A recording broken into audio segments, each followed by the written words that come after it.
Et entre les deux, il y a eu la guerre en Ukraine. Et la guerre en Ukraine, c'est quand même perturbateur par rapport à si on se met dans cette continuité d'avancer avec un motif économique derrière de tous les gens qui travaillent autour de Trump. On voit que la guerre en Ukraine, c'est un obstacle. Trump dit, c'est pas ma guerre. Trump dit, j'arrête cette guerre en 15 jours, ou en 24 heures, en 25 jours, 100 jours. Et je l'arrête comment? En faisant du business. Et on est dans ce déroulé-là. Et après, on a un jeu de rôle entre Vladimir Poutine et même Donald Trump. On peut même se demander si les dialogues ne sont pas plus ou moins écrits à l'avance. Puisque finalement, ils se renvoient la balle des arguments et on ballotte au milieu l'Ukraine, les Européens qui essayent d'être présents à la table de négociation et qui pour l'instant sont en train de regarder le menu se dérouler.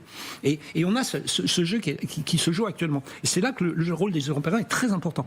Parce qu'on voit quand même que les Européens... Oui, mais on a l'impression d'être même pas la 5e roue du carrosse, la 12e roue du carrosse. Malgré on court, mais on n'arrive pas à attraper Mickey. Volodymyr Zelensky a quand même compris le jeu et il ne veut pas apparaître comme celui qui est monsieur Niet, si je puis me permettre, c'est-à-dire refuser les propositions, mais il voudrait que ça soit la responsabilité des Russes. Et les Européens au milieu, ils essayent d'apporter leur appui à Volodymyr Zelensky, tant sur un plan matériel, mais surtout sur un plan diplomatique.